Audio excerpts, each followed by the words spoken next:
chamado conjugado de Dirac, né? Ele veio lá para a gente poder construir, tirar uma lei de conservação, equação de conservação a partir da equação de Dirac. Então, a gente viu que tinha esse objeto aqui, que foi definido. A partir dele, depois na aula passada, a gente definiu o chamado conjugado de carga. Então, ele vai criando noções. É o conjugado complexo, que ele não faz nenhuma operação matricial, nenhuma intervenção matricial. Ele simplesmente tira o complexo. Conjugado de cada componente do estudo. Depois a gente tem já o conjugado hermitiano, que aí sim, conjuga e transpõe.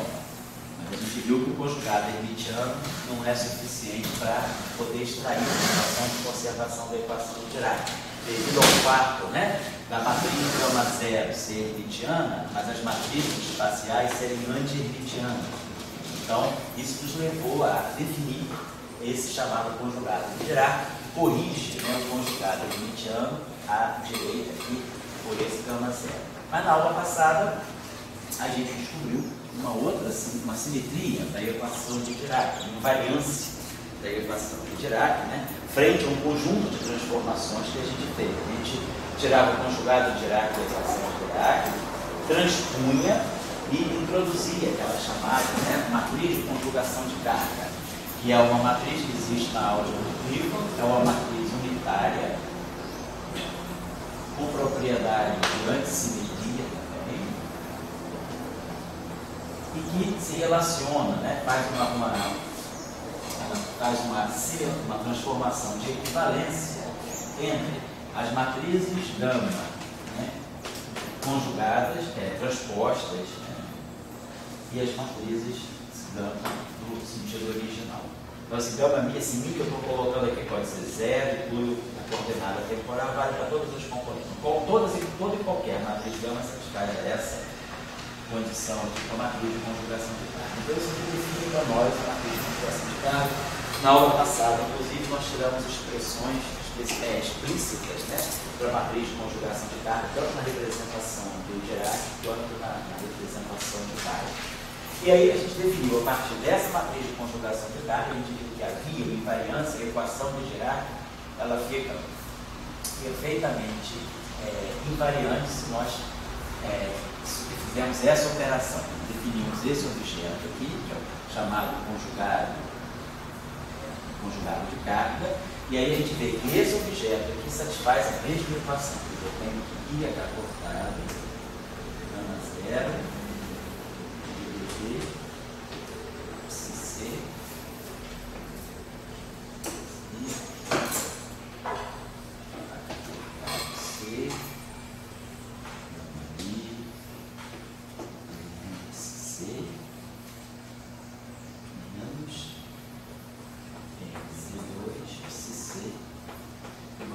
se psi satisfaz a equação de Dirac, C também satisfaz a equação de Dirac. Então é uma outra solução independente da primeira. Então quando a gente tem quando a gente tem soluções independentes, né, da mesma equação, a gente tem uma espécie que a gente chama de uma degenerescência. Então, isso aí pode estar representando um outro estado, que seria isso. Então, falou, na aula passada a gente vai fazer então a prescrição do que vamos introduzir interação eletromagnética na equação do Dirac. Então, na verdade, vamos acoplar, né? A nossa ideia aqui é vamos acoplar, né, o elétron a um campo eletromagnético externo fixo. Então, tem um campo eletromagnético externo.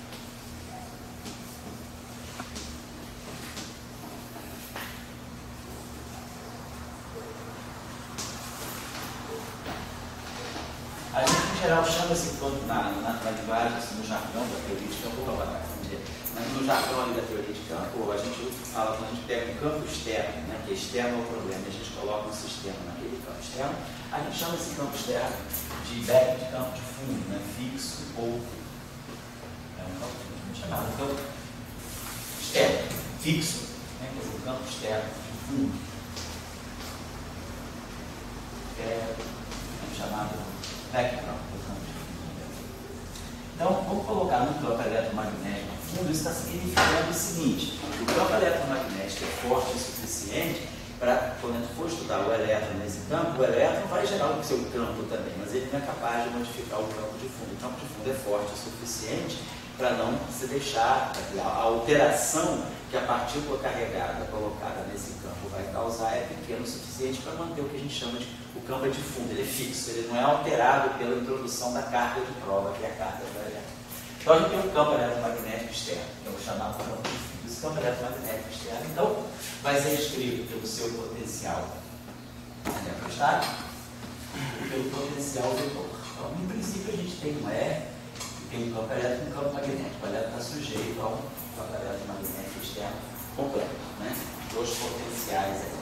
E aí a gente já sabe lá da prescrição, né? A chamada prescrição do acoplamento mínimo, né? Lá da mecânica clássica, a gente já conhece.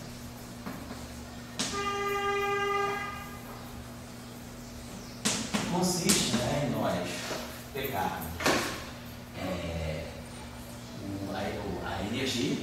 Então, a gente tem a energia, e ela vai, recoloca ela aqui que quer, né, mais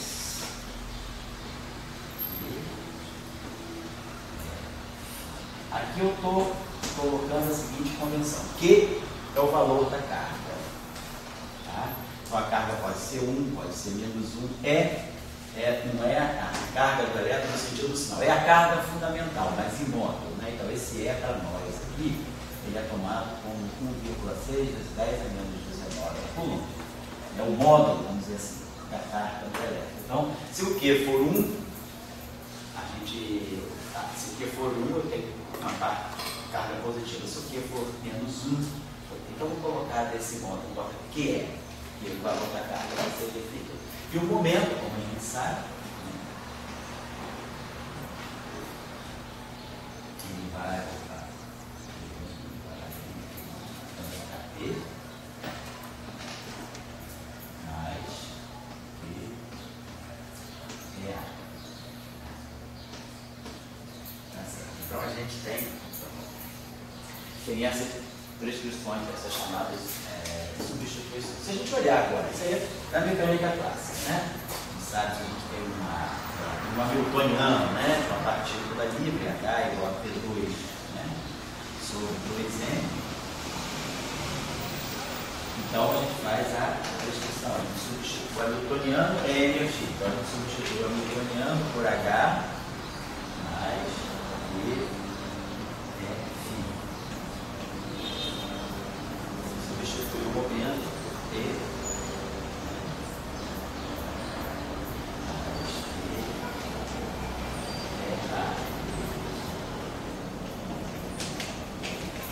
Certo? Então, esse é equivalente ao trazer isso aqui para cá.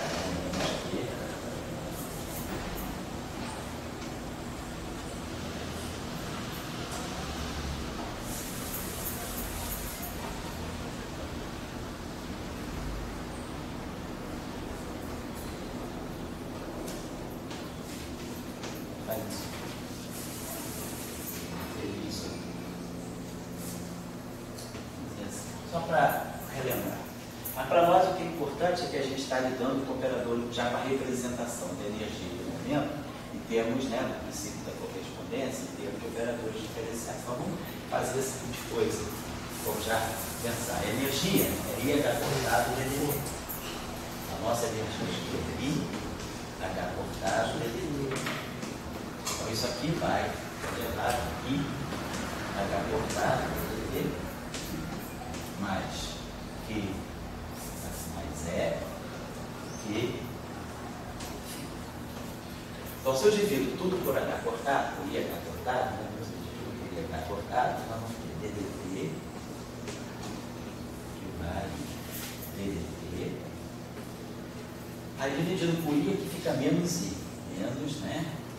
I, E, sobre H cortado, Q.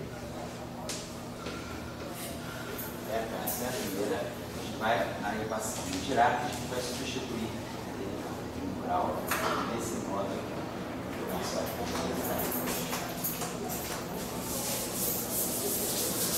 eu estou introduzindo então a interação eletromagnética na equação de Dirac. Não temos mais o elétron livre. Vamos estar agora falando do elétron sob a ação de um campo eletromagnético externo. Então aqui ficou para nós, né? EDP vai ser substituído por EDP sobre H cortado. Aqui que é a carga. Ali embaixo. Isso ali embaixo é F. Ali, a primeira representa energia, a segunda representa o momento, não? Esse aqui é o momento, né? Não, ali embaixo não. Aqui.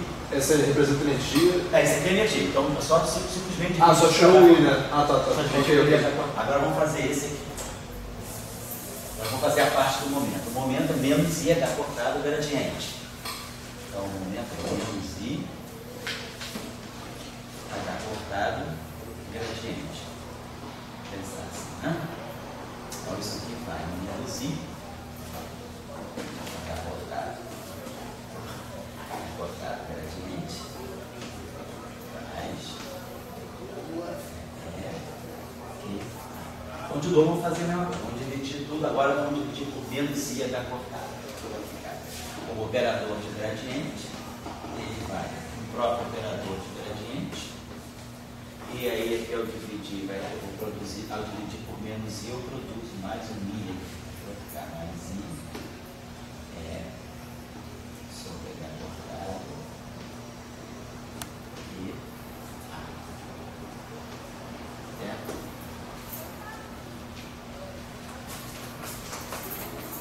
Então aqui vai ficar gradiente, então você vai ficar DI, eu vou substituir por DI mais I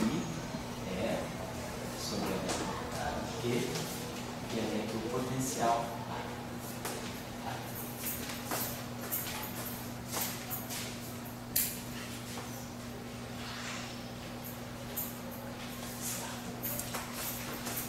Beleza. Então, já podemos colocar isso na nossa equação de Dirac. Então, vamos fazer o seguinte, eu vou só separar a parte de interação eletromagnética. Então, vamos pegar aqui, vamos manter a parte, então vamos substituir, fazer essa chamada substituição mínima, né, ou prescrição do chamado acoplamento mínimo. O acoplamento mínimo porque nós estamos acoplando diretamente com o potencial, não com o campo. Não tem E e não tem B, que eu tenho que ser os potenciais, por isso que se chama acoplamento mínimo. Pode-se também introduzir algum tipo de acoplamento com A e B, mas é um acoplamento secundário. E não é preciso fazer isso na equação de Dirac, como a gente vai ver na próxima aula, quando a gente estudar o limite, a redução não relativista da equação de Dirac, a gente vai ver que ao introduzir os potenciais, eu já levo em conta, inclusive, as interações secundárias, que é a chamada interação de momento magnético. Vamos ver isso depois. Bom, então, colocando a interação na equação de Dirac. Vamos retomar. Esse termo aqui e esse termo. Vamos coletar, vai manter a equação de Dirac livre. Então, nós vamos ter o setor livre da equação de Dirac. I H cortado, gama zero, I, mais I H cortado C, gama I, C, menos C2. Agora vamos pegar a parte de interação eletromagnética. Vai aparecer esse termo aqui, ó. Menos I com I vai dar 1. O H cortado vai cancelar, então nós vamos ter aqui gama zero, vamos ter o EQ, gama zero, Φ, gama zero, Psi. Então vamos ter aqui esse pedaço que vai ser mais EQ, gama zero, Φ, gama zero, Psi. É o primeiro pedaço que contém a interação eletromagnética. Se menos I com I dá 1, o H cortado cancela, então fica EQ, Φ, gama zero, atuando no esse DDT aqui foi substituído por isso. Né? Agora a mesma coisa aqui. Esse I com esse vai dar menos 1, o H cortado vai cancelar, nós temos esse C aqui, então vamos ter que vai ser C, EQ, só que vai aparecer opcionalmente, menos que C. Aí vamos ter o potencial A, aí, componente do potencial, as matrizes espaciais gama e P por cima igual a zero. Se você quiser, pode botar um produto escalar, aqui uma flechinha, A escalar gama, eu não estou colocando, poderia, se você quiser colocar uma notação assim, mas o barco também pode. Só lembrando a missão também que as matrizes gama a gente conhece a representação, mas representações que a gente pode tirar, que vale zero. Bom, então essa é a equação de Dirac, né, onde agora eu introduzo interação eletromagnética. Por exemplo, né, dependendo da situação que eu for estudar, se eu quiser, por exemplo, estudar o átomo de hidrogênio na direção relativística, então a gente vai pegar o potencial do átomo de hidrogênio. Então esse setor aqui, né, que vamos colocar aqui, então isso aqui é a interação eletromagnética.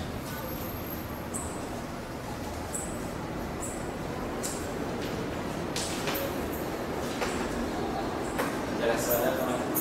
O acoplamento da função de onda do elétron com os potenciais A e φ, né, do campo eletromagnético. Muito bem. Vamos então para situações particulares. A mais assim, conhecida de todas, né, que é a mais óbvia de todas, é a gente pegar, por exemplo, o caso de um átomo, né, um átomo, né, carregado, né, um átomo tipo hidrogenoide, que é um átomo tipo hidrogenoide, um átomo com um núcleo atômico Z cargas positivas, né? Então o potencial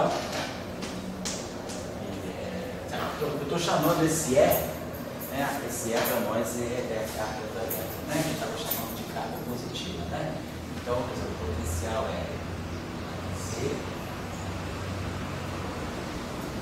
C cargas, né? Próton está fazendo C e a carga do próton para nós é e aqui sobre o quarto Y0 é, né? Então a gente teria se o elétron tem carga menos 1, se essa partícula aqui é o elétron, lembre-se só na nossa convenção, se essa partícula aqui é o elétron, Q é menos 1. Então esse potencial vai ser um potencial atrativo, ele vai ficar menos, né? C é ao quadrado. Tá? Então lembrar que o E para nós, a gente definiu, o E não é a carga do elétron exatamente, é o módulo da carga do elétron. O módulo da carga eletrônica, se é. Se o átomo é carregado com o seu núcleo atômico tem as cargas Z cargas positivas, né? Z prótons, então o potencial é Z, o potencial é positivo dessa forma. Tá? E Y0 é. E se o elétron tem carga negativo, Q é menos 1, se é positivo. Então vai dar um potencial no final do dia atrativo. Z é 2, menos Z é 2. Então é isso aqui. O A é 0. No caso do átomo, a gente está pegando o átomo do núcleo atômico deposto, o potencial é 0. Então eu coloco isso aqui da equação de Dirac, é o que se faz, é resolver a equação, reestudar o átomo de hidrogênio, né?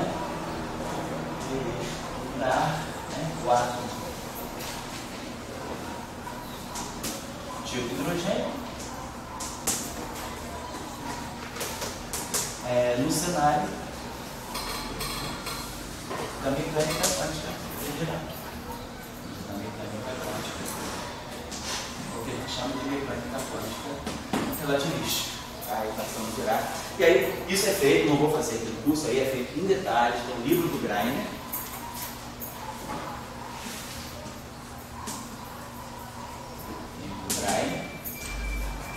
É o Greiner de Relativistic Quantum Mechanics.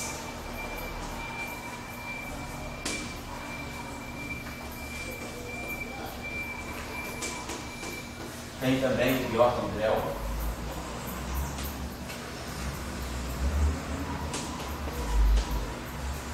Volume 1, que é Relativistic Quantum Mechanics. Né? O volume 2 já é a parte da teoria quântica.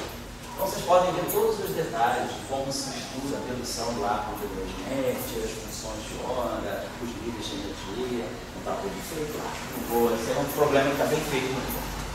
Vamos discutir agora então a retomar essa equação e ver como ela funciona sob a ação da conjugação de carga. Outro exemplo que pode ser estudado, por exemplo, seria, se vocês quiserem estudar o caso por exemplo, eventuais correções relativísticas ao problema do efeito Hall quântico, que é o quê? É um sistema planar, né? A gente tem um campo, um sistema de elétrons no plano, um campo magnético externo intenso e uma temperatura muito baixa para evitar a flutuação, para manter os elétrons confinados ao plano, uma baixa temperatura e um campo magnético bastante intenso segura os elétrons numa situação planar. Poderia estudar, então, nesse caso, ao invés de ter o potencial, por exemplo, elétrons no campo magnético externo.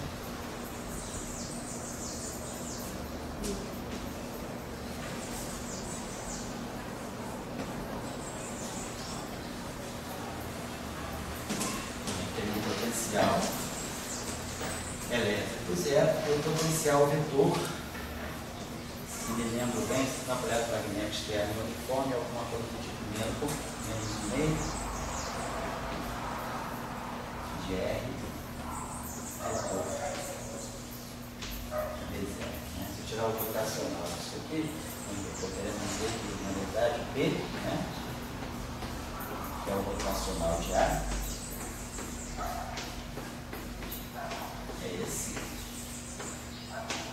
campo vezes R. Se eu tirar o rotacional, então, você está ligando o rotacional de A é epsilon J kappa J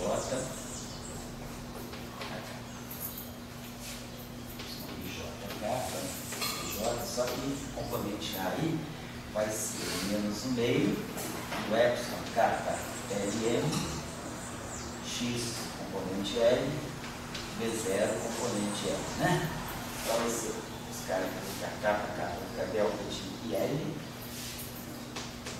delta de Jm, isso, e LJM. Então tá.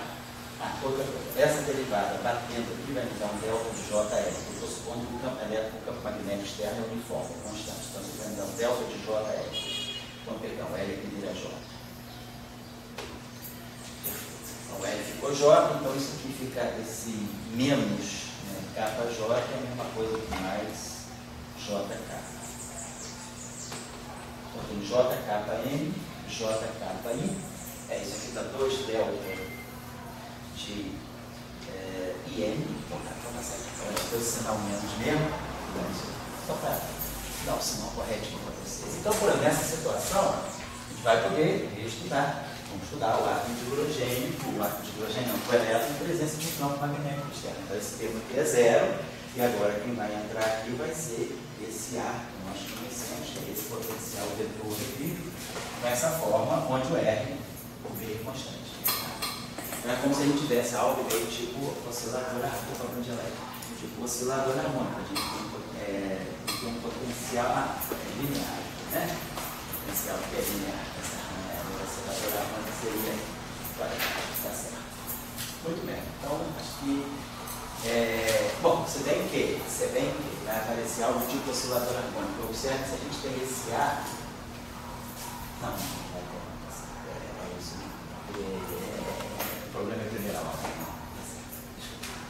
Então, tá. São situações que podem ser estudadas. Isso aqui eu acho que no biólogo em geral eu tenho certeza que não tem. Eu não sei se o Greiner faz esse exercício aqui, ou estudar a equação de Dirac em presença de um campo magnético externo constante. Mas certamente isso aí tem artigos do pessoal que estuda efeito Hall quântico, isso aí tem, mas não sei se tem feito em detalhes também. Bom, são exercícios que vocês podem fazer. Nós vamos querer extrair desse problema, que agora que nós introduzimos a interação magnética,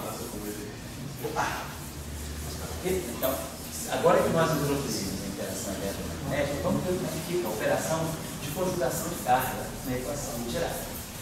Nós tínhamos feito a operação de conjugação de carga para a equação de Dirac livre e vimos que a transformação, né, quer dizer, a conjugação de carga é uma seguidinha da equação de Dirac livre.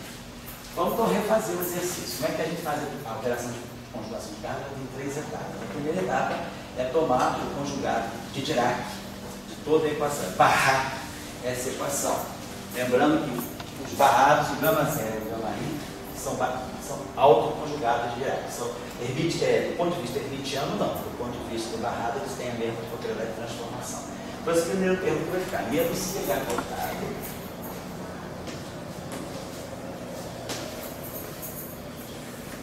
C, a derivada temporal do psi vem para cá, barrado, e a matriz gama zero barrada, que é a própria matriz gama zero.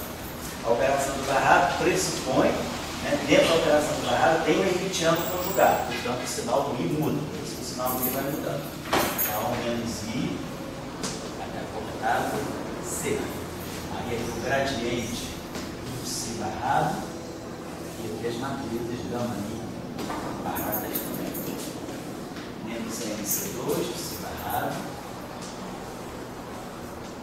E aí agora o setor eletromagnético. Então, de novo aqui, que eu barro com os potenciais são reais, né? Então vai ficar mais F,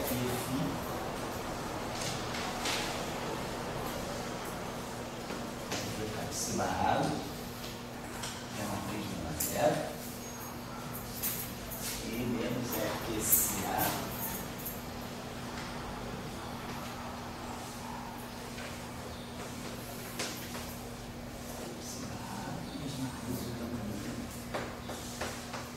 então essa equação de Dirac na forma barrada, ela fica agora sob equação sob a forma de uma matriz linha, ela fica toda a forma de linha. A equação de Dirac é em pé, são os vetores coluna. A equação de Dirac barrada é o setor barrado, é o setor dos braços que a gente chama assim, né?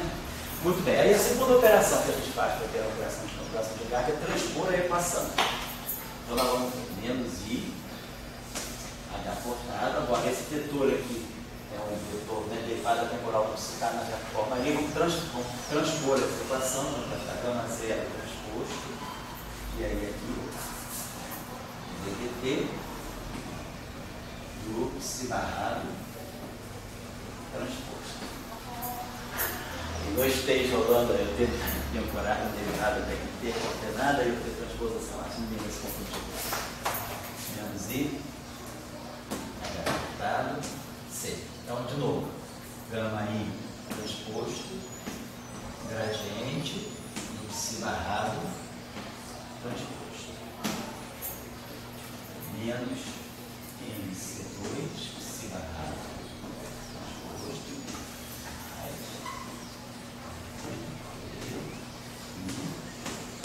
Gama zero transposto, psi barrado.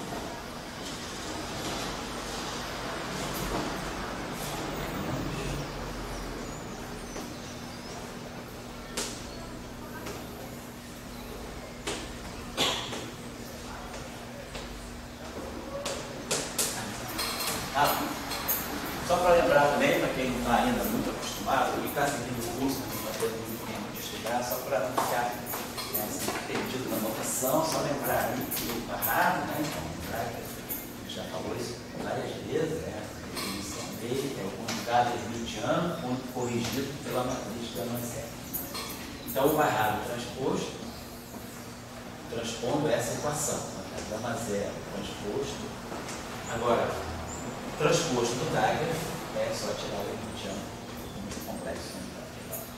Você barrado transposto, eu estou, na verdade, falando, né, a menos de uma matriz, eu estou falando que psi está. Então, essa equação que voltou a ter a forma de equação coluna, de vetor coluna. A equação está deitada, essa equação voltou a ficar em pé. A equação de direito original. Aí a terceira etapa. Né, o primeiro passo é barrar, o segundo passo é transpor. O terceiro passo é colocar a matriz de conjugação de carga. Então, a gente pega essa equação, vai multiplicar toda ela à esquerda pela equação, pela matriz de conjugação de carga. E aí aqui a gente coloca a identidade. C menos 1C. Então, coloca a matriz de conjugação de carga à esquerda. E aqui a gente coloca C menos 1C. Aqui embaixo colocar o C na esquerda. Por que a gente está fazendo isso? Pela simples razão de que nós conhecemos relações com a matriz de conjugação de carga, né, que sanduícham os gamas transpostos. Então, já que eu coloquei o C aqui à esquerda, o ideal é colocar um C menos 1 à direita. Mas aí, para colocar um C menos 1 à direita, eu tenho que começar com a unidade. Coloca a unidade. E aí a gente já sabe, o C, quando se agarrar no psi barrado transposto, coloca o C, psi barrado transposto, é para nós psi conjugado de carga. Né?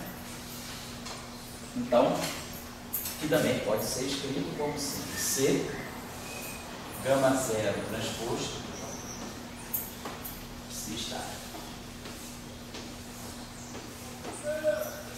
Mas aí lembrando, a gente pode colocar aqui a identidade, C menos 1, C. Aí C gama zero transposto C menos 1 é menos gama zero. Então eu também posso escrever essa equação desse modo, menos gama zero C psi estático. Então, é uma outra forma de eu grafar, né, de eu expressar o que é o conjugado de carga dos pilotos de ar. A forma mais usual é essa aqui, mas às vezes para efeitos mais práticos a gente pode trabalhar com essa. Isso aí em geral, independente da representação, do seu saber de trabalho, qualquer representação das matrizes de gama, isso é verdadeiro. Tá? Então, posso apagar aqui, porque eu escrevo aí. Ó. A gente chegou a fazer isso na última aula ou não? Não, com o campo eletromagnético a gente fez com a equação de ar livre. Posso apagar? Pode. Então vamos lá. Então a gente já sabe que aqui a gente vai colocar o C. Então eu vou fazer o seguinte. E aqui ele sabe. C, gama zero transposto. C menos 1 é menos gama zero. Então aqui vai ficar com C mais. Estou tirando esse C aqui. Estou tirando esse C menos 1 aqui. Estou tirando o transposto. E C, psi barrado transposto, é o psi C. Agora estou colocando a equação de Dirac na forma do conjugado de Dirac. Mesma coisa eu vou fazer aqui. C gama I transposto C menos 1 é menos gama I. Então, aqui já vai restituir um sinal mais. E aí aqui eu vou repetir isso aqui. E o C, psi barrado transposto, é o psi C. C, psi barrado transposto, é o psi C.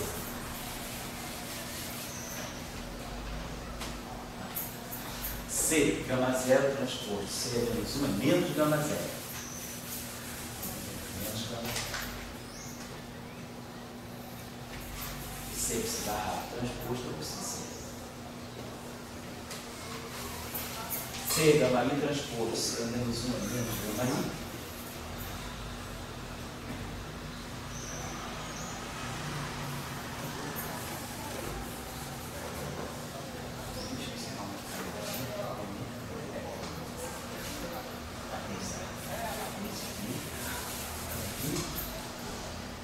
E aqui fica psi C.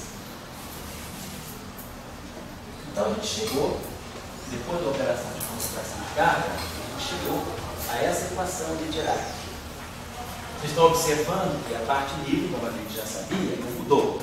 Psi C tem a mesma equação, tem a mesma equação, satisfaz a mesma equação de Dirac do psi, no caso livre. No caso aqui da interação, agora que nós observamos na parte de interação eletromagnética, é uma mudança no sinal da carga, né? Aquela interação eletromagnética. Se a gente quiser que essa equação fique invariante, a equação de Dirac, ela é... A primeira observação que eu tiro daqui é que psi C é a solução da mesma equação se eu trocar Q por menos Q. Se eu disser que a carga associada ao psi C é menos Q. Carga do psi, né? Aqui está assim, melhor colocar assim. A carga associada ao psi é Q. Está aqui. Mas a carga, então ele está mostrando para nós que a carga associada ao psi C é menos Q.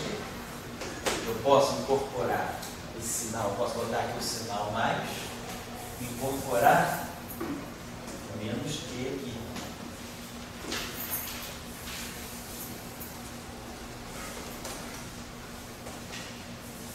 Então, por isso eu vejo que psi C é a solução da mesma equação de Dirac, com o mesmo campo eletromagnético externo, só que psi C ele tem a propriedade de ter carga oposta ao psi. Então, está mostrando para nós que, se eu coloco a equação de Dirac como campo eletromagnético externo fixado, se eu sei que psi é solução daquele problema, psi C é solução do mesmo problema, mantendo a mesma massa, tudo igual, só mudando o sinal da carga. Então, psi C descreve uma solução com carga oposta.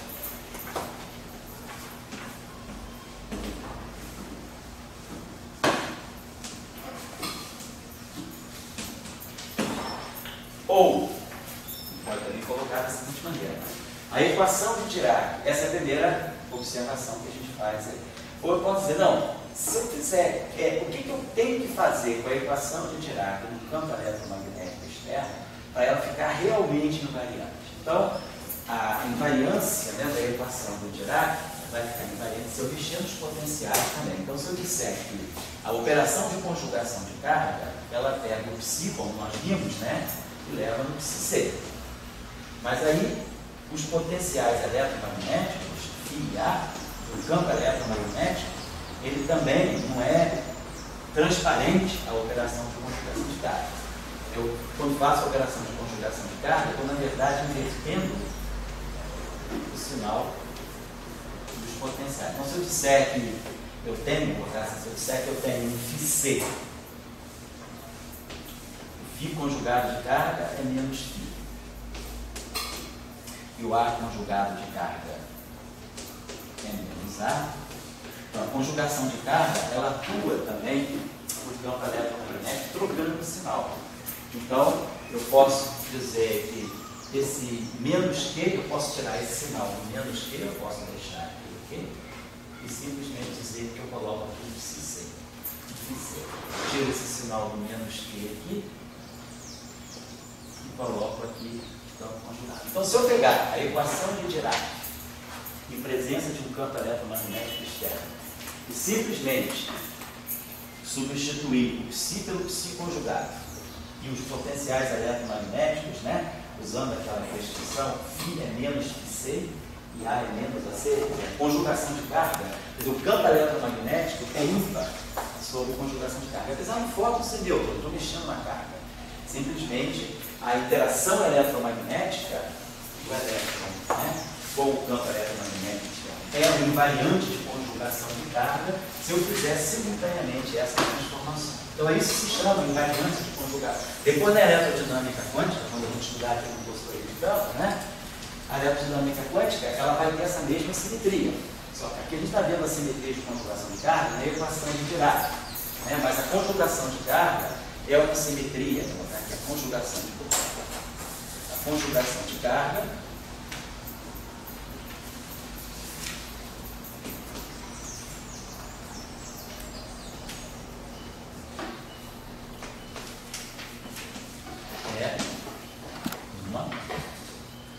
é uma simetria de interação eletromagnética.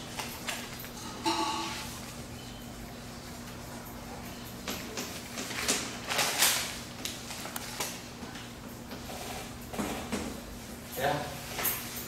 E aí, na equação de Dirac, para fazer a operação de conjugação de carga, a gente tem que fazer, quer dizer, imaginar que o campo eletromagnético ele troca de sinal sobre a operação de conjugação de carga. Então, chegou uma operação de simetria em cima da equação de Dirac. Mas uma interpretação, quer dizer, uma leitura que a gente faz sem olhar, se a gente não quiser olhar para a simetria e dizer a equação invariante sobre o estilo e tal, eu posso dizer, não, eu mantenho a equação de Dirac naquele campo eletromagnético externo e vejo se C, né, se eu voltar de novo ao que eu fiz antes, tiro o A conjugado de carga, tiro o φ conjugado de carga, restituo o sinal menos aqui, restituo o sinal menos aqui. Então a gente mostra que φ conjugado, psi conjugado de carga, a função de onda conjugada de carga é a solução da equação de Dirac no mesmo campo eletromagnético externo, mas com carga oposta. Eu já fico sabendo que a conjugação de carga ela está me fazendo passar do psi para o psi-C, mexendo na carga da partícula. Só que, claro, dentro da mecânica quântica, numa teoria quântica de campos, essa interpretação vai ver que é imediata Porque quando a gente fala do campo, na teoria quântica do campo, o campo ele descreve tanto a partícula quanto a antipartícula. O campo ele não descreve só a partícula, ele descreve partícula e antipartícula. Vamos entender isso. Na mecânica quântica, não. A mecânica quântica ela trabalha com a partícula fixada. Então, o meu problema é o elétron no átomo de hidrogênio. Então, o meu problema é o elétron, eu não vou ter outra partícula. Então, dentro da mecânica quântica, esse psi é a função de onda do elétron. Então, eu não tenho, esse psi não está descrevendo ao mesmo tempo elétrons e pósitrons. Como é que eu vou mudar o sinal da carga se eu estou falando de uma partícula? Então, se eu mudo de partícula, eu já não estou mais dentro do âmbito da mecânica quântica, eu estou furando nos postulados fundamentais da mecânica quântica, que é a função de onda que descreve um conjunto fixado de partículas. Eu não tenho a chance de criar e destruir partículas. Então, dentro da mecânica quântica relativística, fica difícil essa interpretação de psi descrever partícula e antipartícula. O que Dirac, então, buscou para poder vencer esse obstáculo foi, depois que a gente vai discutir, a chamada interpretação do mar de Dirac. Ele diz que essa função de onda pode estar descrevendo certos objetos, mas serão os pósitrons, mas esses objetos não se manifestam. Então, por questão, vamos dizer, um conjunto de todos os níveis de energia referentes a essas energias negativas vão estar ocupados. Quer dizer, vai ser importante para nós, daqui a pouco, para poder salvar e ver o que é, na verdade, o ser dentro dessa teoria. Quer dizer, eu estou descrevendo agora uma função de onda para uma partícula de carga oposta, vai ser importante a gente recuperar as soluções de energia negativa. Então, do ponto de vista da primeira apresentação, aqui da apresentação Dirac pela primeira vez, eu pensei nessa manobra bem didática, que é não trabalhar logo as soluções de energia negativa, porque fica um exercício muito acadêmico. Faz a solução de energia positiva, faz a solução de energia negativa, fala, pô, a energia negativa não serve para nada, a partícula ali da energia negativa não tem sentido. Então eu deixei isso meio na barra de ferramenta. Aí a gente foi para a conjugação de carga. E aí a conjugação de carga aponta para nós um problema, que na verdade foi essa a versão histórica que Dirac viveu. Ele não viveu como está nos livros textos, onde tudo vai dando certo. Ele ficou com esse problema, ele viu a conjugação de carga e aí precisou recuperar as soluções de energia negativa para dar um sentido à operação de conjugação de carga. Então, é isso que nós estamos fazendo aqui. Então, estudamos a operação de conjugação de carga, vimos então que ela nos leva a essa questão. Eu tenho automaticamente uma descrição para alguma coisa que tem carga oposta, mas aí não pode ser uma outra partícula. A mecânica quântica ela lida com partícula fixa. Depois é uma bosta, as soluções de energia negativa para recuperar o que significa isso aqui. Então, essa é a simetria de conjugação de carga. A interação eletromagnética é invariante sobre conjugação de cargas. Isso, no fundo, tem uma repercussão importante. Por exemplo, se a gente pega mais é menos, sabe? Todo mundo já estudou lá na cinemática relativística, quando a gente estuda os processos relativísticos do espalhamento, mais é menos, que vai em gama-gama, ou gama-gama, que produz mais é menos. Sabe que mais é menos vai sempre produzir gamas aos pares. Eu nunca posso produzir um número ímpar de fótons a partir da colisão próton-pósitron. Qual é a justificativa para isso? Por que eu não produzo 3 fótons? Do ponto de vista da cinemática, a conservação da energia e momento é possível. Se eu fizer a conservação de energia e momento em relativismo, porque a gente sabe que, do ponto de vista da conservação, eu não posso fazer isso. Isso aqui é proibido já pela conservação de energia e momento. Porque se eu, por exemplo, aqui pego o referencial do centro de massa, o momento aqui inicial é zero, o fóton nunca pode ter momento zero. Então isso aqui já viola claramente a conservação de energia e momento. Mas eu posso produzir 2 fótons. Conservação da energia e momento perfeito. Posso produzir 3 fótons. Conservação da energia e momento não é violada. Eu posso escrever as equações de conservação e posso acertar o momento se conserva, as energias se conservam, tudo ok. Porém, esse evento nunca aparece por causa da invariância de conjugação de carga. É a conjugação de carga que proíbe o aparecimento desses eventos aqui, número ímpar de fótons. Então a gente vai ter sempre mais é menos, produzindo fóton ou pares, aos pares. Mas por que proíbe? Vamos ver já. Por quê? Desse lado aqui, eu não tenho fóton ímpar. Desse lado aqui, se eu tiver um número ímpar de fóton, se eu fizer uma transformação de conjugação, se eu fizer uma transformação de conjugação de carga aqui, eu volto ao mesmo sistema. O pósitron vai no elétron, o elétron vai no pósitron. Se eu fizer uma transformação de conjugação de carga aqui, eu ganho um sinal menos no final. Então, esse termo aqui, porque cada fóton, quer dizer, o fóton, a operação de conjugação de carga multiplica o campo do fóton por um sinal menos. Então, eu violaria a conservação da conjugação de carga. O lado esquerdo tem conjugação de carga zero, o lado direito teria conjugação de carga negativa. Quer dizer, par e ímpar. Né? Agora, se eu fizer um número par, os sinais menos se cancelam. Para então, zero é óbvio, né? Para as energias, e para par e ímpar. O problema aqui não é a conservação da energia. Aquele parênteses é menos que. Nunca vai ter experimento que a carga não se conserva assim. Oi? Você nunca vai ter experimento que a carga não se conserva nesse sentido, é isso? Vamos dizer, a conjugação de carga não é tanto a carga não ser conservada. A conservação da carga é uma outra. A conjugação de carga está mais ligada, é uma simetria discreta. A conservação da carga está ligada à simetria de Gauge, que é uma simetria contínua. A origem da conservação da carga é essa lei de conservação que é uma equação de Dirac. A gente mostrou no certo na aula aí que pela equação de Dirac, se satisfaz a equação de Dirac, isso aqui igual a zero.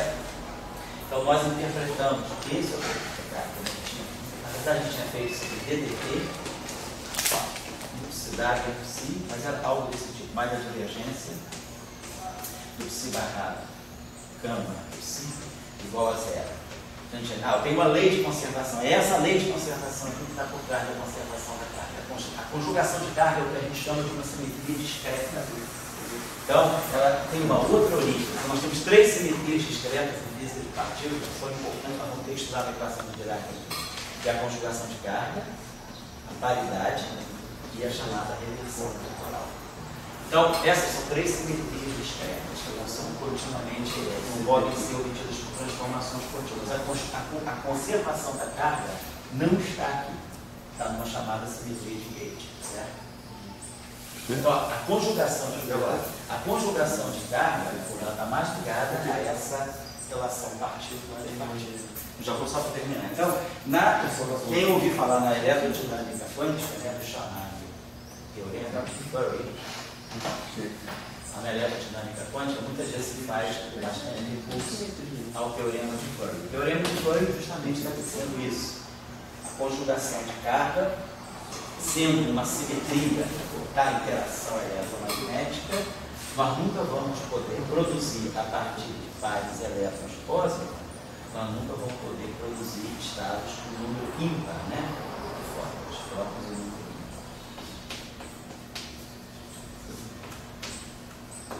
ímpar. É o conteúdo desse tema, mas baseado nessa simetria. Alguém me chamou para falar? Na equação ali de baixo, aquela segunda, ali é menos, não estou vendo se é que fio ou mais. Vou trocar o sinal aqui, é só olhar para cá. Esse aqui troca de sinal, troca de sinal menos. Aí tem, não, aí tem o sinal menos. Fica mais. Aqui assim não dá para aí enxergar. Não tem o menos, olha. É porque esse termo aqui é mais. Isso, então aí então, vai para o menos. A conjugação de carga vai ficar menos. Aí eu escondi o menos. Quando ele está esse menos? Ah, tem o menos aí dentro? Tem o menos aqui. Tá legal. Menos aqui.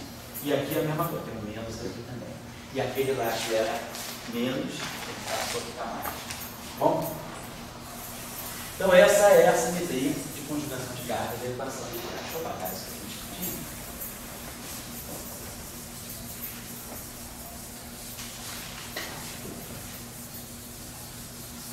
Acho que na aula passada nós tínhamos misturado conjugação de carga com lateralidade, né? Nós tínhamos falado sobre isso, vamos falar de novo. Tudo bem. Então,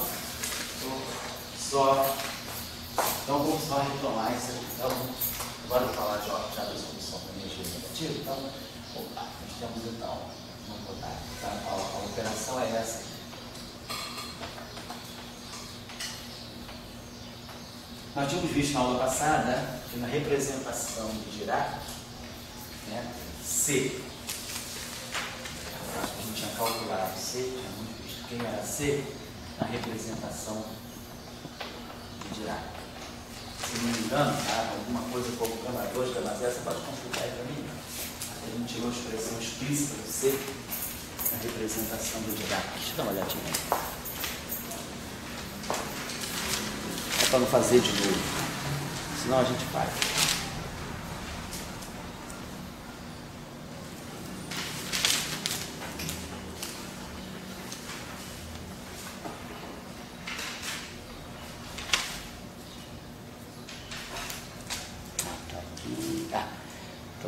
Estou na representação de Dirac, está aqui. Acho que a gente tirou assim, gamas na representação de Dirac.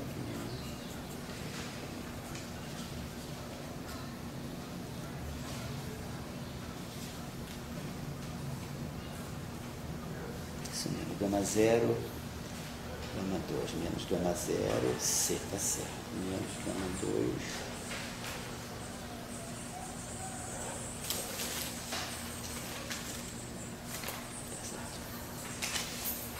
Então a gente tinha tirado, né?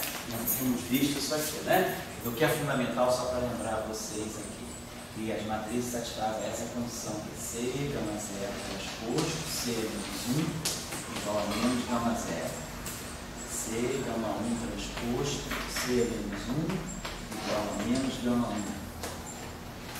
C, gama 2 transposto, C menos 1 igual a menos gama 2. Isso aqui vai para todas as matrizes, tá? Né? E aí, se a gente consultar lá as nossas matrizes na representação de Dirac, gama 0 é 1, 0, 0, menos 1. É uma matriz simétrica. Então, o transposto dela é ela mesma. Então, isso aqui eu posso multiplicar para cá.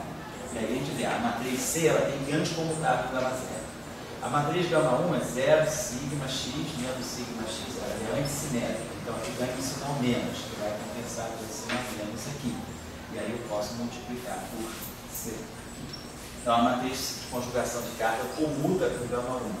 A matriz gama 2 é sigma y menos sigma y, 0. Sigma é. Então, a matriz gama 2 é simétrica. Então, esse sinal se persiste, aí vai ser menos gama 2c. Então, a anticomuta com gama 2 e a matriz gama 3 é antissimétrica. Então, quando eu tirar o transposto aqui com o sinal menos aqui, que compensa com esse, eu multiplico por c aqui vai ser aqui. Então, a matriz de conjugação de carga, na representação de Dirac, ela tem que comutar com gama 1 e com gama 3 e anticomutar com gama 0 e gama 2. Então, a solução óbvia seria essa matriz aqui. Essa matriz anticomuta com gama 0, essa matriz anticomuta com gama 2, mas ela comuta com gama 1 e comuta com gama 3. Então, a gente propõe essa solução. Muitas vezes, né, já que essa matriz é puramente imaginária, na representação de Dirac, está aqui. Dessa forma. A matriz gama 0 é identidade, 0, 0, menos identidade. A matriz gama 2 é 0, sigma, y, menos sigma, y, 0. Então, essa matriz, o resultado final, ele é puramente imaginário. É 0, sigma, y, 0. Então, muitas vezes se coloca um i. Coloca um i aqui só para... Mas essa matriz pode ser definida dentro de uma quantidade de módulo. Ela tem que ser unitária. Toda a matriz unitária é definida menos de uma classe. Né? Então, posso ficar aqui o i, posso deixar assim, posso botar o i só para tornar essa matriz real. O que é importante é que essa matriz é unitária, que essa matriz é antissimétrica, que essa matriz tem que satisfazer aquelas relações de comutação com os gamas transpostos. Então, essa aqui é a nossa matriz de conjugação de carga na representação de Dirac. Vamos colocar ela aqui uma vez, para ficar prontinha. Assim, né? Ela vai ter essa estrutura assim, vamos lá. Acabei de apagar, ela era identidade, 0, 0, menos identidade. Sigma y, depois eu multiplico por menos sigma y, então ela vai ficar 0, sigma y, 0. Então ela que era toda 0. Depois aqui ela tem sigma 0, menos i e 0. Então ela fica 0, 1, menos 1, 0. E essa matriz aqui também é 0, menos i e 0. 0, 1, menos 1, 0. Então a gente vê que essa matriz aqui realmente ela é antissimétrica. Bom, tá lá. Então essa é a nossa matriz C.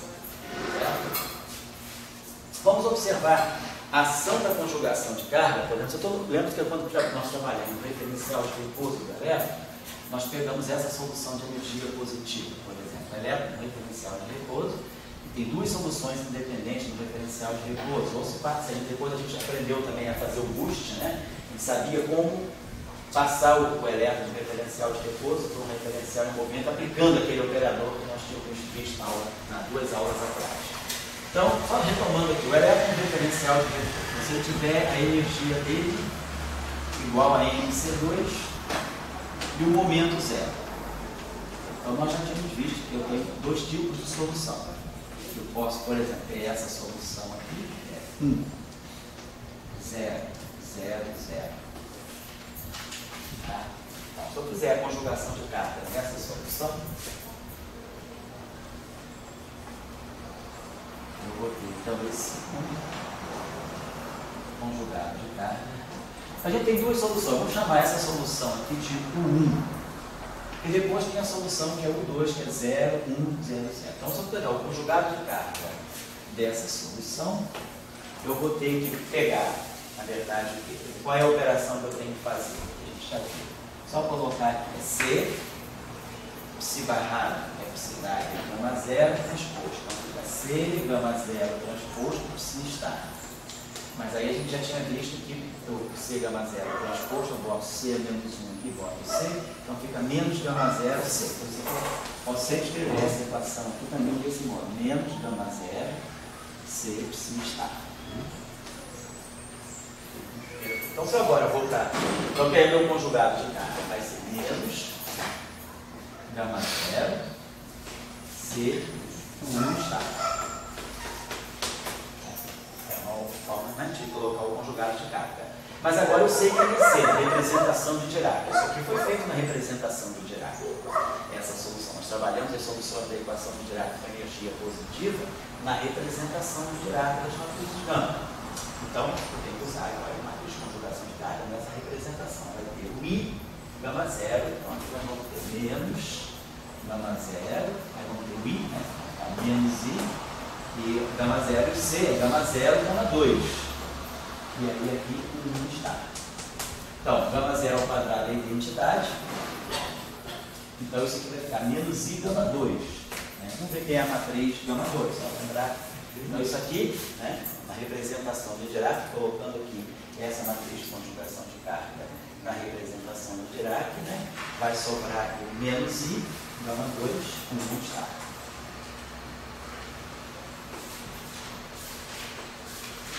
Então, isso aqui já está embutido, eu estou na implícito, eu estou na representação de Dirac. Agora, a matriz gama 2, como a gente sabe, ela é 0. Então, no final, a gente multiplica por menos I. Sigma y menos sigma y 0. Ou seja, ela é 0, 0, 0, 0, 0, menos I e 0. 0, I. Menos I, 0, 0, 0, 0, 0.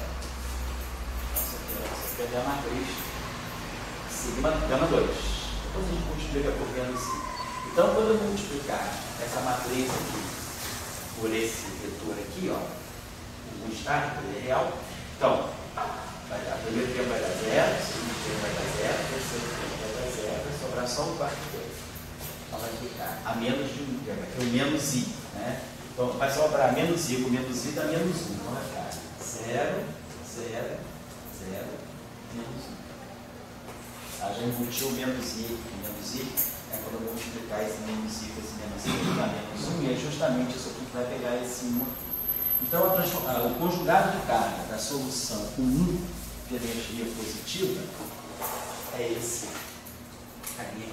Aí, se eu pegar agora a segunda, no referencial de repouso, né? Pegar, daqui a pouco eu vou dar aqui, tá? A gente pegar aqui o U2, né? Com energia E igual a MC2. Em momento 0,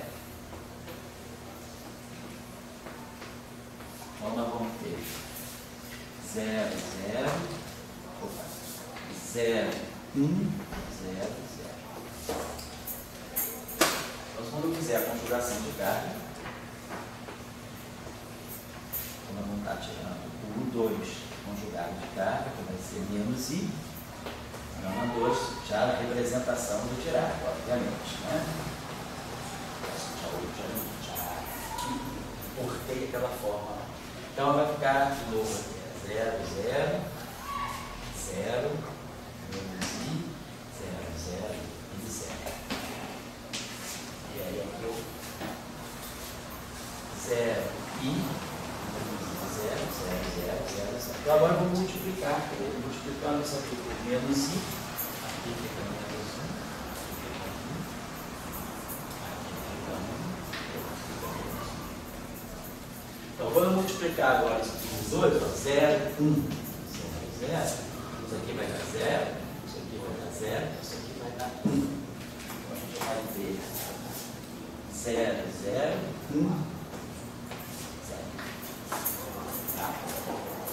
Então, as soluções de energia positiva no referencial de repouso conjugadas de carga.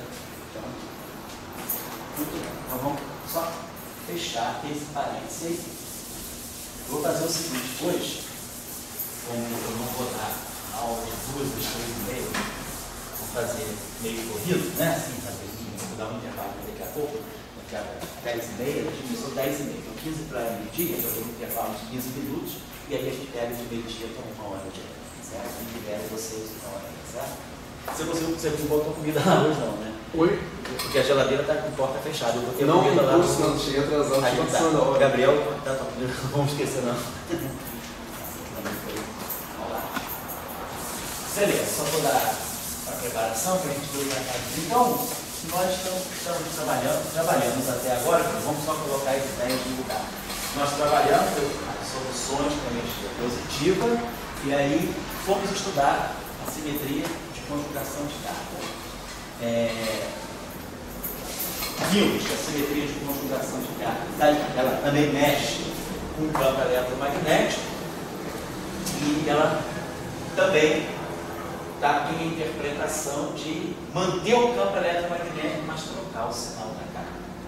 Só que essa interpretação é uma interpretação mais delicada na mecânica quântica, porque na mecânica quântica pressupõe-se que nós trabalhamos sempre com uma partícula fixada. Eu não tenho mistura de partículas, ou eu tenho um sistema de N partículas, e são aquele N partículas, ou eu tenho um sistema de uma partícula, e eu quero uma partícula. É uma partícula num potencial externo, num campo externo. O meu problema é o elétron no campo externo, mas eu vejo que esse problema tem, que a equação de Dirac é rica o suficiente para já apontar para a solução de um problema com uma partícula de carga oposta, mesmo massa. Mas a mecânica quântica me segura, não me deixa falar, não tem outra partícula, eu tenho um elétron. Depois Dirac, aí estudando a solução de energia negativa, e a gente está vendo que a conjugação de carga mexeu estruturalmente nas soluções de energia positiva. Jogou todo mundo que estava lá em cima cá para baixo. Vamos ver qual é agora a relação entre essas funções de onda com conjugação de carga a partir da solução de energia positiva e as soluções de energia negativa. Então agora a gente tem vamos dizer assim, um contexto para a gente estudar as soluções de energia negativa. A gente não estudou até agora.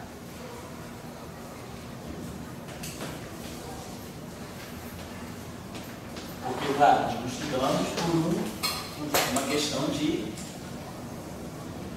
nem preconceito, né? Mas assim, de pensamento newtoniano. Né? A gente tem uma partícula livre, qualquer que seja a situação, imagina que a energia dela seja a energia cinética, positiva. Isso significa um elétron livre com solução de energia negativa. Então vamos interpretar agora essas soluções, vamos estudar essas soluções, só escrever a equação de Dirac, né? Livre, vamos trabalhar o caso livre, né? Então a gente o I está aqui.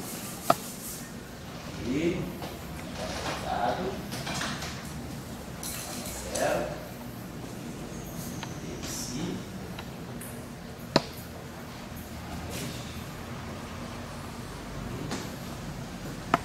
dado C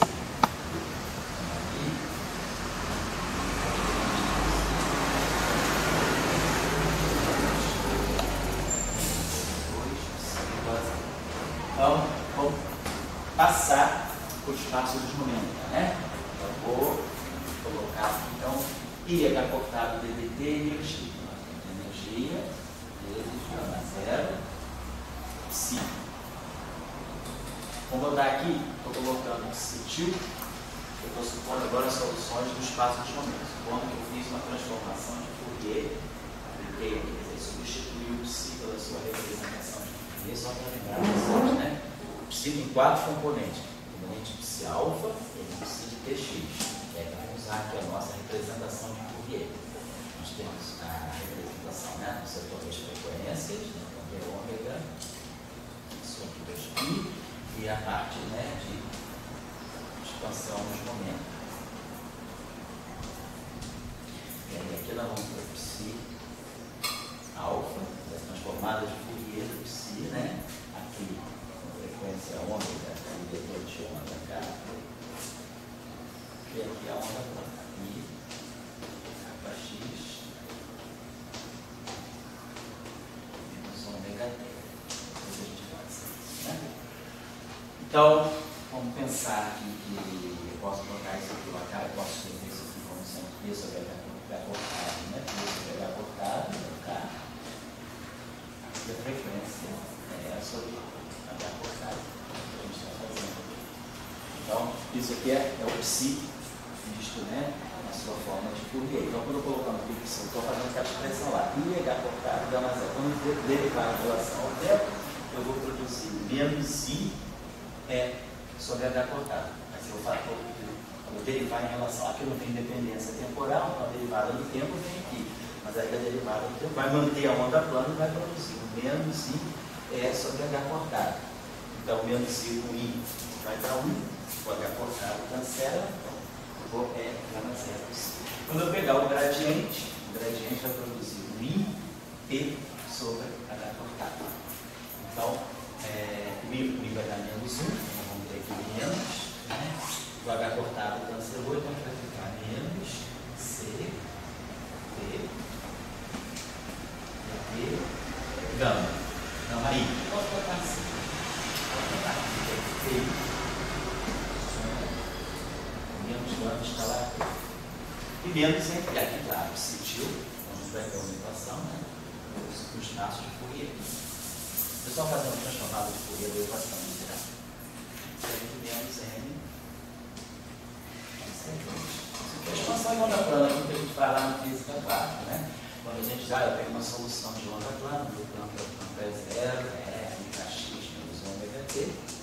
Aqui só uma coisa que eu fiz foi o princípio da correspondência, que é vetor de onda multiplicado por H cortado ao momento, e o que é frequência multiplicado por H cortado ao momento.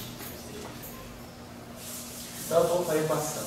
Muitas vezes é normal a gente tirar esse tio aqui, já fica implícito quando a equação está no espaço dos momentos, já está implícito esse psi, que é a psi, a representação são as componentes de Fourier. Bom, então, ou seja, eu estou com a equação de Dirac agora no espaço dos momentos. Trabalhando, antigamente, com as soluções de energia positiva. Então, essa energia que está aqui, em princípio, mais ou menos raiz quadrada, né? P2C2.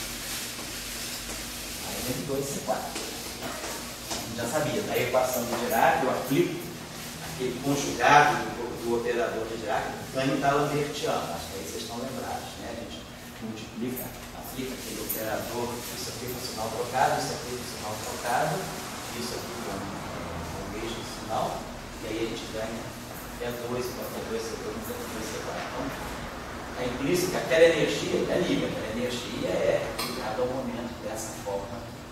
Nas aulas anteriores, até agora, a gente trabalhou essa solução. Agora vamos trabalhar essa solução. Nós tínhamos criado essa convenção, a gente definiu essa grandeza de epsilon de P como sendo essa raiz positiva. A gente tinha definido isso aqui, né? A gente tinha definido isso aqui. Epsilon de P, por definição, é mais a raiz quadrada de P2C2 mais M2C4. Então, quando a gente trabalhou as soluções de energia positiva, simplesmente a gente colocou aqui o epsilon de T, energia positiva, e a gente chamava as soluções de energia positiva de 1.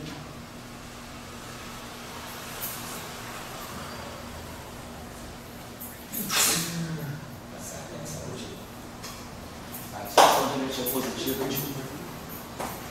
Aí agora começou a pegar as soluções de energia negativa. Soluções de energia negativa é igual a menos epsilon. Tradicionalmente, a gente representa por V, as soluções de energia negativa. Então, quando eu pegar a energia negativa, aqui eu vou ter menos epsilon V, gama zero V, menos, aqui vou botar um V também, e aqui um V.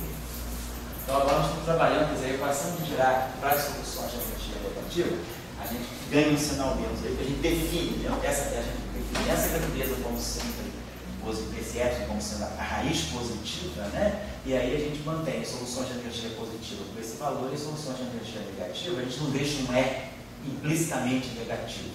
A gente escreve E como sendo exatamente menos epsilon. Então, se a solução de energia negativa é isso mesmo. É a convenção que a gente usa. Então, está implícito que eu sei quem é aquele epsilon. E epsilon é o epsilon positivo.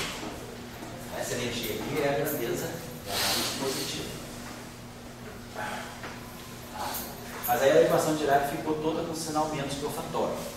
Então, a equação de Dirac do espaço dos momenta para as soluções de energia negativa, ela adquire essa forma. Esse V aqui, tá certo? Esse V é uma solução. Esse V é uma solução para energia E igual a menos epsilon e o movimento T. Certo? Se eu tiver um referencial de repouso, epsilon é MC2. Portanto, o E, se eu tiver um referencial de repouso, um V menos MC2.